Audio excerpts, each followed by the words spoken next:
Hello दोस्तों। तो पिछली वीडियो हमने देखा था टोटल निकालना एंड फॉर्मूला एंड फंक्शन में डिफरेंस देखा था। तो इसमें हम देखेंगे परसेंटेज निकालना। ठीक है। और मैं इसको यहाँ से करता हूँ डिलीट। इसको यहाँ इंसर्ट करके मैं ग्रेड को लगा दूँगा। ठीक है। तो मैं टोटल निकाल देता हूँ वही फंक्शन लगा के टोटल, और यहाँ मैंने इसको ड्रैग कर दिया। परसेंटेज निकालने के लिए सिंपल आपको क्या करना है, इस पर इक्वल टू लगाना है, टोटल डिवाइड कर देना है जितने सब्जेक्ट हैं। सब्जेक्ट कितने हैं? 1 2 3 4 5 6 सब्जेक्ट है टेंथ के। तो 6 से डिवाइड कर देना और एंटर मार देना। तो ये हमारी क्या आ गई, परसेंटेज निकल आई सिंपल। अभी डेसिमल में आ रही तो हम यहाँ से इंक्रीज और डेसिमल कर दिए, ये इंक्रीज कर दिए और डिक्रीज कर दिए, ये आ गया। अब मुझे डिवीजन निकालना है किसकी बेस पे, परसेंटेज की बेस पे। तो मैं यहाँ डिवीजन निकालूंगा कैसे, यहाँ हमारी काम करेगी if condition, equal to if logical test. मुझे वो लॉजिकल टेस्ट वैल्यू देनी है जिस सेल से मैं लॉजिक लगाना अपना स्टार्ट करूँगा। तो मैंने कहा परसेंटेज वाला सेल। अगर ये परसेंटेज वाला सेल यानी कि K3, K कॉलम और 3 रो, अगर ये वाली सेल मेरी ग्रेटर देन ज़्यादा है 85 से, कॉमा, तो दे दे मुझे फर्स्ट, FIRST। याद रखना, इफ़ कंडीशन में जो भी हम टेक्स्ट लिखते हैं उसको हम इन्वर्टेड कॉमा के बीच में लिखते हैं। तो जैसे मैंने फर्स्ट लिखा तो इन्वर्टेड कॉमा स्टार्ट किया और क्लोज कर दिया। उसके बाद इफ़ फॉल्स वैल्यू क्या है, मैंने कहा नहीं, अभी मेरी कंडीशन पूरी नहीं हुई है इसलिए मैं अपनी लास्ट कंडीशन नहीं डालूंगा। तो मैंने लगाया इफ़ लॉजिकल टेस्ट, ये अगर ये वाली वैल्यू मेरी 70 से ज़्यादा है तो क्या आ जाए, तो आ जाए सेकेंड। इफ़ मैंने एक और कंडीशन लगाई और यही अगर मेरी ये वाली सेल में वैल्यू 60 से ज़्यादा यानी कि 55 से ज़्यादा है तो आ जाए थर्ड। अब लास्ट कंडीशन मैंने डाल दी है कि ये वाली कंडीशन फुलफिल नहीं होती है तो मेरी लास्ट कंडीशन आ जाए फोर्थ, यानी कि सबके लिए फोर्थ कंडीशन। और ब्रैकेट हम क्लोज कर देंगे जितनी बार हमने ब्रैकेट ओपन की है, 1 2 3 4।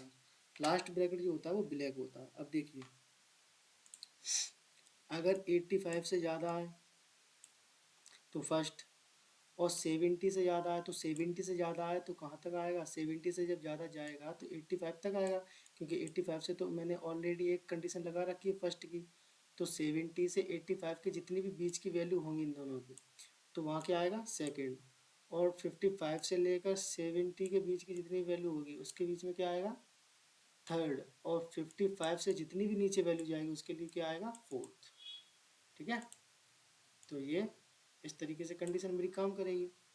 और मैंने यहाँ पे क्लिक किया और एंटर प्रेस कर दिया। ये देखिए मेरी थर्ड आ गई, क्यों, क्योंकि ये मेरी 70 से कम है। अगर सपोज मैंने यहाँ इसके नंबर बढ़ा दिए, यहाँ मैंने कर दिए इसके नंबर 70, और देखिए सेकंड हो क्योंकि ये 70 से ज़्यादा है।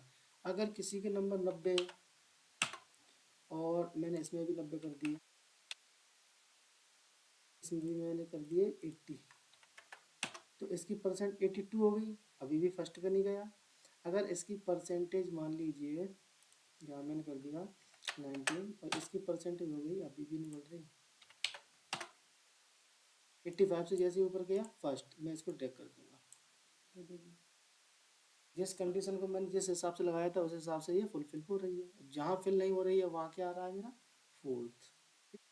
स्टेटस में हम फेल पास देखेंगे। फेल पास हम इस तरीके से देख सकते हैं। फेल पास को ये कंडीशन ये है, बस मैं लगाना बता देता हूँ आपको। जैसे मान लीजिए इफ़ कंडीशन में मैंने लगा दिया कि यहाँ पर परसेंटेज भी लगा दिया, जिसकी परसेंटेज, या नंबर पे लगा देते हैं, नंबर टोटल नंबर जिसके नंबर 255 से ज़्यादा है उसको तो पास कर दे,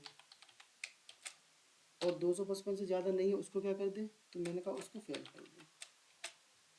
ठीक है। और नहीं तो सब्जेक्ट वाइज हम लगा सकते हैं कि एक सब्जेक्ट में अगर किसी के 33 से कम नंबर है तो फेल कर दे, तो हम इसी तरीके से कंडीशन फिल कर देंगे।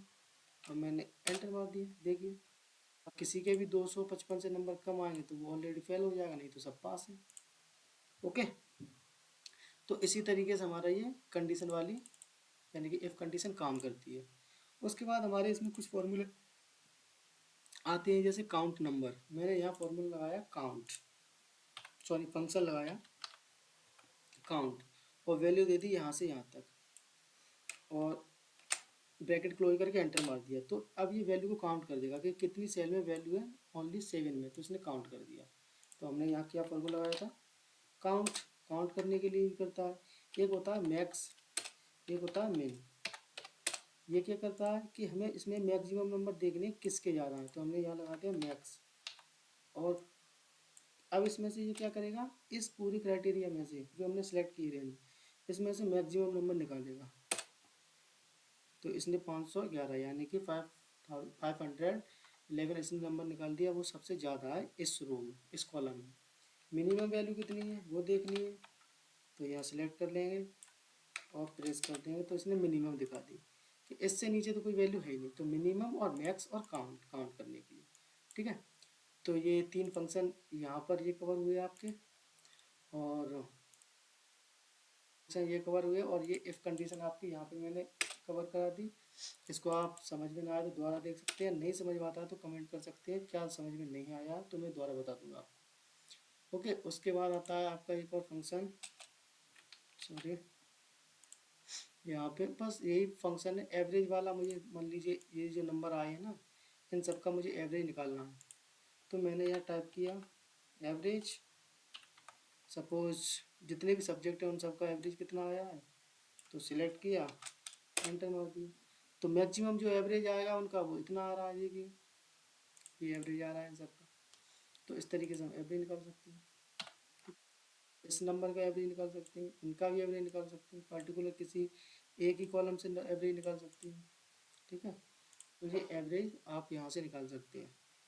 और ये बाकी के मोर फंक्शन जो है वो मैं धीरे धीरे, अब ये यहाँ से मोर फंक्शन,